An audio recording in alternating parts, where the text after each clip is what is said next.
Hello everyone, आज हम पढ़ने आ रहे हैं रिफ्लेक्शन ऑफ लाइट। ठीक है, देखो हमें ये तो पता चल चुका था कि लाइट कहाँ से आती है। लाइट किसी न किसी सोर्स से आती है, तो मैंने कोई एक सोर्स बना लिया लाइट का। ठीक है, पहला पॉइंट अच्छे से ध्यान देना कि किसी भी सोर्स से जो लाइट निकलती है वो इनफाइनाइट निकलती है। कितनी निकलती है? इनफाइनाइट। यानी कि अगर ये सोर्स है तो इससे इनफाइनाइट रे ऑफ लाइट निकलेंगी। ठीक है, लाखों करोड़ों हम काउंट नहीं कर सकते, इनफाइनाइट लाइट्स निकलेंगी। ठीक है, पहली बात clear.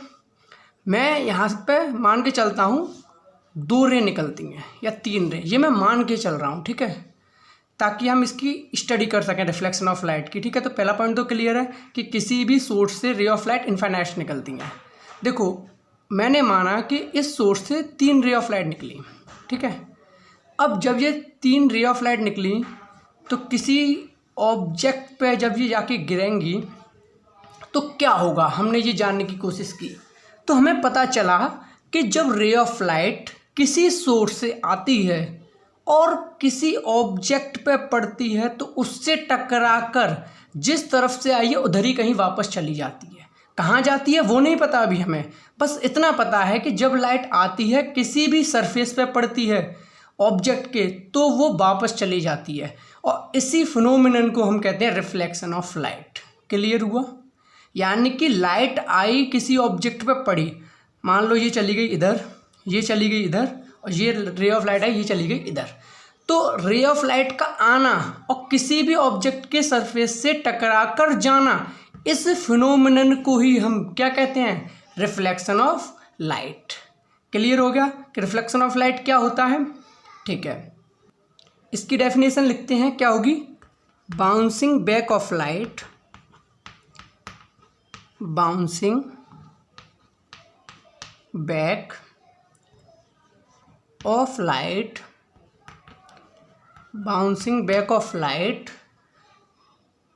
In the same medium, bouncing back of light in the same medium on striking the surface on striking the surface of any object। ठीक है, क्लियर हुआ? जो मैंने समझाया था वही लिखा, बाउंसिंग बैक, आकर बाउंस कर जाना, bouncing back of light in the same medium, यानी कि जिस मीडियम में आई थी उसी मीडियम से होते हुए बाउंस कर जाना on striking the surface of any object, किसी भी ऑब्जेक्ट के सरफेस से स्ट्राइक करने के बाद। तो इसी फिनोमिनन को हम क्या कहते हैं? इसी फिनोमिनन को हम कहते हैं रिफ्लेक्शन ऑफ लाइट। क्लियर हुआ? आगे बढ़ते हैं। अब देखो रिफ्लेक्शन ऑफ लाइट जो होते हैं 2 तरीके की होती हैं। पहला होता है रेगुलर रिफ्लेक्शन, पहला होता है रेगुलर रिफ्लेक्शन, एंड सेकंड होता है इर्रेगुलर रिफ्लेक्शन। Irregular reflection. अब आपके माइंड में आ रहा होगा कि सर रेगुलर रिफ्लेक्शन क्या है और रेगुलर क्या है। देखो रेगुलर के भी आगे रिफ्लेक्शन लगा हुआ है, रेगुलर के आगे भी रिफ्लेक्शन हुआ, तो ये तो बात क्लियर है कि दोनों में रे ऑफ लाइट आएगी, किसी ऑब्जेक्ट से टकराएगी और टकरा कर जाएगी, क्योंकि दोनों में ही क्या हो रहा है? रिफ्लेक्शन हो रहा है। लेकिन अब हमें समझना है कि रेगुलर वाला रिफ्लेक्शन कब होगा और इर्रेगुलर वाला रिफ्लेक्शन कब होगा। देखो जब रे ऑफ लाइट किसी सोर्स से आए, जब रे ऑफ लाइट किसी सोर्स से आए और किसी भी ऑब्जेक्ट पर आकर टकराए, अब ये तो हमें पता चल चुका, अभी पता चला रिफ्लेक्शन ऑफ लाइट से कि जब भी कोई रे ऑफ लाइट आती हैं तो भाई क्या होता है? टकराती हैं और वापस चली जाती हैं, इसी को हम रिफ्लेक्शन कहते हैं। लेकिन अब यहाँ ध्यान देना, रिफ्लेक्शन ऑफ लाइट के आगे का ध्यान देना। रे ऑफ लाइट आई, अब इतना पता चल चुका टकरा के वापस जाएंगी, तो मैंने इनको निकाल दिया। ये वाली रे ऐसे चली गई, ये रे ऐसे चली गई और ये रे ऐसे चली गई। ठीक है, अभी हम दूसरा देखते हैं। कोई रे ऑफ लाइट इस तरीके से आई 3। ठीक है, रे ऑफ लाइट आई इस तरीके से, ये किसी ऑब्जेक्ट पे आके टकराई, तो जैसे ये टकराई तो ये रे ऑफ लाइट तो गई इस तरीके से, ध्यान देना, ये रे ऑफ लाइट गई इस तरीके से, और जो ये वाली रे ऑफ लाइट थी वो गई इस तरीके से। अब यहाँ दोनों में अगर मैं कंपेयर करने की कोशिश करूँ तो आपको एक चीज़ दिखाई दे रही होगी, आई थिंक आप लोग समझ गए होंगे। देखो यहाँ पर जो लाइट के आने का पैटर्न है, तीनों किस तरीके से आ रही हैं, ध्यान देना, और तीनों किस तरीके से जा रही हैं, यानी जो आने का पैटर्न है और जो जाने का पैटर्न है वो क्या है, सेम है। ध्यान दिया, यहाँ देखते हैं। देखो आने का पैटर्न तो इस तरीके से है, तीनों कैसे आई, पैरेलल लाइन, लेकिन जब जाने की बात आई तो एक तो इधर गई, एक इधर गई और तीसरी इधर गई, यानी कि आई तो पैरेलल लेकिन जाने का रास्ता पैरेलल नहीं है। तो इस तरीके के रिफ्लेक्शन को, जो ये वाला है, इसे हम कहते हैं रेगुलर रिफ्लेक्शन। क्या कहते हैं, रेगुलर रिफ्लेक्शन। देखो अभी मैं पढ़ना नहीं चाहता हूँ इंसिडेंट रे रिफ्लेक्टेड रे क्या होती है, वो मैं आगे समझाऊंगा, इसीलिए मैं क्या वर्ड यूज कर रहा हूँ, पैटर्न, यानी कि आने का पैटर्न और जाने का पैटर्न अगर सिमिलर हो तो हम क्या कहते हैं, रेगुलर रिफ्लेक्शन। आने का पैटर्न और जाने का पैटर्न सेम ना हो तो हम कहते हैं इर्रेगुलर रिफ्लेक्शन। अब ऐसा क्यों होता है वो भी यहाँ समझ लेते हैं, ध्यान देना। देखो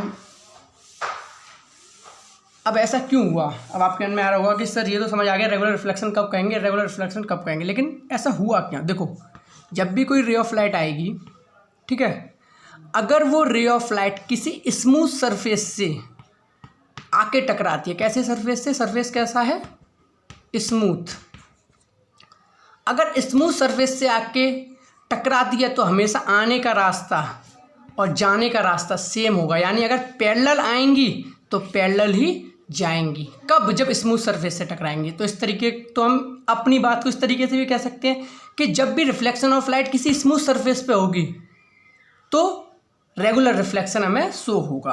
क्लियर है, इसी तरीके से रेगुलर को समझते हैं।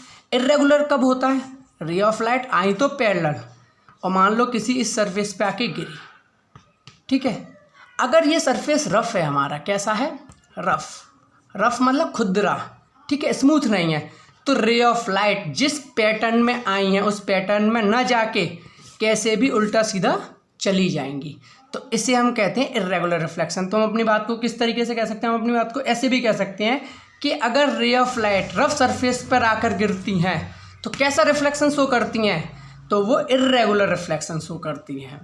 क्लियर है, ठीक है, यहाँ तक उम्मीद है क्लियर हो गया होगा कि रेगुलर रिफ्लेक्शन क्या है, इर्रेगुलर रिफ्लेक्शन क्या है। अब यहाँ पे आपको एक बात और बता देता हूँ, याद रखना कि हमें जो सरफेस स्मूथ लगे वो जरूरी नहीं है स्मूथ हो। जैसे कि आप इसे देख रहे हो बोर्ड को, तो आपको देखकर लग रहा हो अरे सर ये भी तो स्मूथ है, ये स्मूथ नहीं है। हम फिजिक्स में, खास करके ऑप्टिक्स में, हम स्मूथ मान के चलते हैं सिर्फ अपने मिरर को। किससे मान के चलते हैं, मिरर को। हम मानते हैं जो हमारा मिरर है वो कैसा है, स्मूथ सरफेस है, यानी कि इस पे हमारा कैसा रिफ्लेक्शन होगा, रेगुलर होगा। बाकी हमारे जितने भी ऑब्जेक्ट हैं ज़्यादातर को हम क्या मान के चलते हैं, रफ ऑब्जेक्ट मान के चलते हैं, यानी कि उन पर रेगुलर रिफ्लेक्शन होगा, यानी कि हमें ऐसे हाथ लगा के नहीं पता करना है स्मूथ।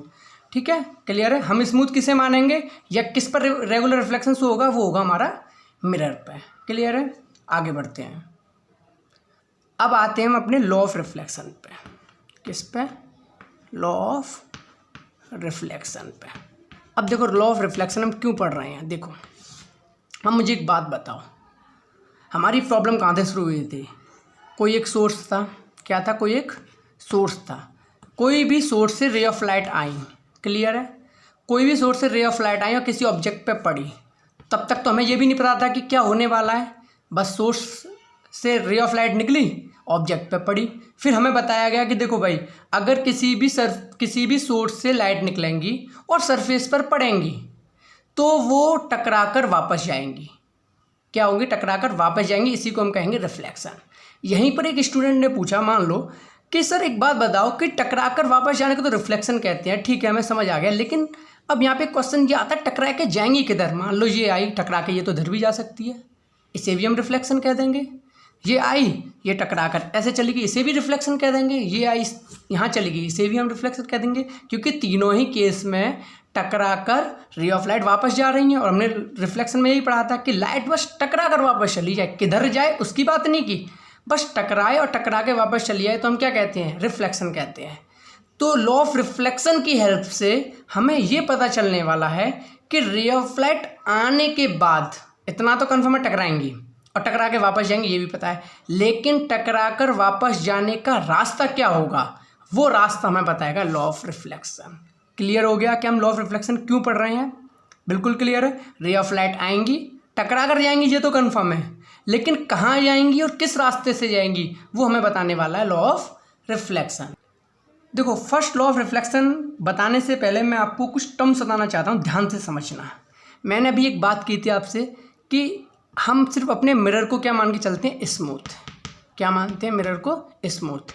इससे हम मिरर बोलते हैं, कभी कभी हम इसे प्लेन मिरर, दोनों का मतलब सेम ही है, चाहे प्लेन मिरर बोलो मिरर बोलो, ठीक है।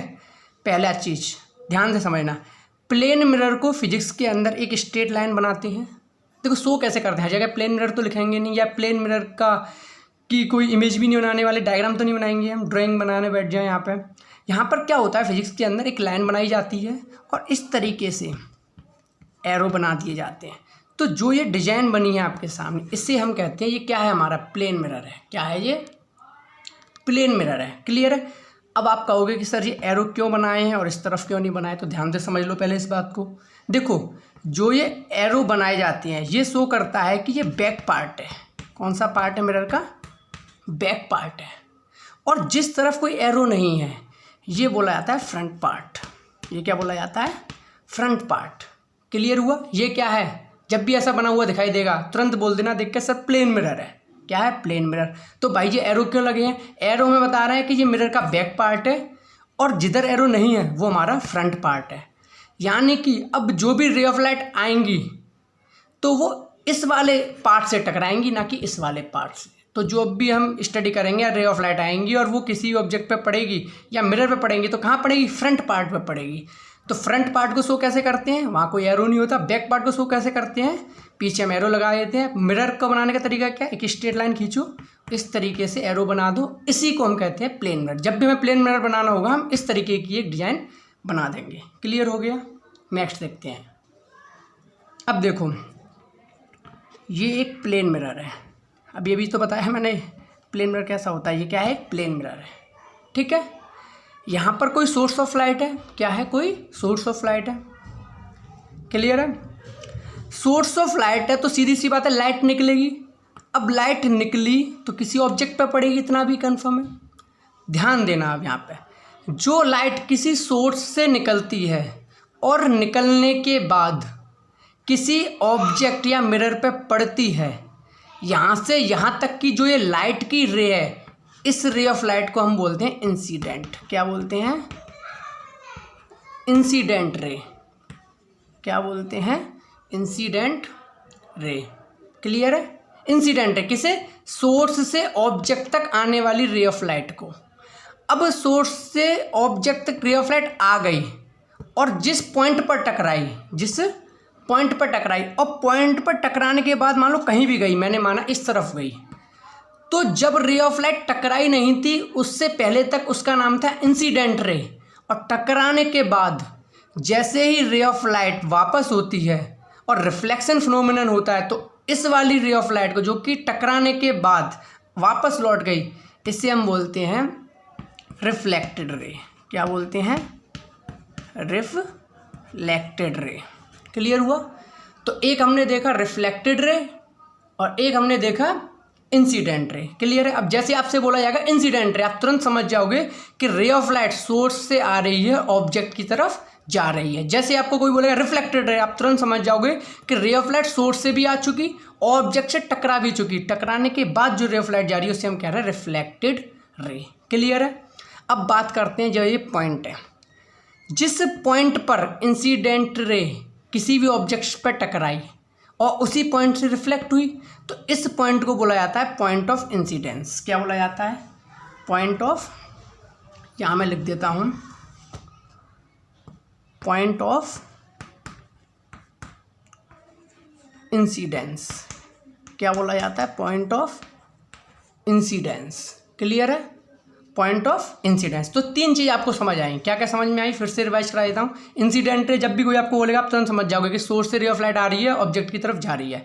मैं बोलूँगा रिफ्लेक्टेड रे, आप तुरंत समझ जाओगे अच्छा सोर्स से रे ऑफ लाइट आ चुकी, ऑब्जेक्ट से टकरा कर वापस जा चुकी, इसे क्या बोलते हैं हम? Reflected ray of light. जिस पॉइंट पर incident ray reflected ray meet करी उसे क्या बोलते हैं हम? Point of incidence. क्लियर है? एक और टर्म है उसे भी समझ लेते हैं यहीं पर। जो ये पॉइंट ऑफ इंसिडेंस है और ये क्या है? मिरर है। ये क्या है? मिरर है, पॉइंट ऑफ इंसिडेंस से मिरर के परपेंडिकुलर जो लाइन खींची जाती है, ध्यान देना फिर से, पॉइंट ऑफ इंसिडेंस से मिरर के परपेंडिकुलर, मिरर कैसा है हमारा ये, इसके परपेंडिकुलर लाइन कहाँ जाएगी, इधर। तो मिरर से परपेंडिकुलर जो लाइट खींची जाती है पॉइंट ऑफ इंसिडेंस से, इसे हम कहते हैं नॉर्मल। क्या कहते हैं, नॉर्मल। क्लियर हुआ, यानी पॉइंट ऑफ इंसिडेंस से लाइन खींची, और कैसे खींची कि अपने मिरर के क्या हो, वो परपेंडिकुलर, तो उस लाइन को हम कहते हैं नॉर्मल। क्लियर है। तो जो ये नॉर्मल होती है एक इमेजिनरी लाइन होती है, एक्चुअल में ऐसी कोई लाइट नहीं होती। एक्चुअल में ऐसी लाइट ना होने का मतलब मैं क्या कह रहा हूँ, देखो सोर्स से लाइट निकल रही है, वास्तव में निकल रही है, इंसिडेंट रे रियल में है, रिफ्लेक्टेड भी रियल में, लेकिन जो ये नॉर्मल है ये सच में नहीं होती कोई, बस हम इमेजिन करते हैं। और इमेजिन किस तरीके से करते हैं कि पॉइंट ऑफ इंसिडेंस से निकलेगी और मिरर के परपेंडिकुलर खींची जाएगी। क्लियर है। तो आपको यहाँ पे 4 टर्म क्लियर हो गए होंगे उम्मीद करता हूँ, इंसिडेंट रे, रिफ्लेक्टेड रे, पॉइंट ऑफ इंसिडेंस और नॉर्मल। ठीक है। फिर आगे अब हम डिस्कस करेंगे लॉ ऑफ रिफ्लेक्शन। अब लेक्चर ज़्यादा लंबा हो जाएगा तो कोशिश करेंगे कि मैं इससे अगले लेक्चर में स्टार्ट करूँ लॉज ऑफ रिफ्लेक्शन।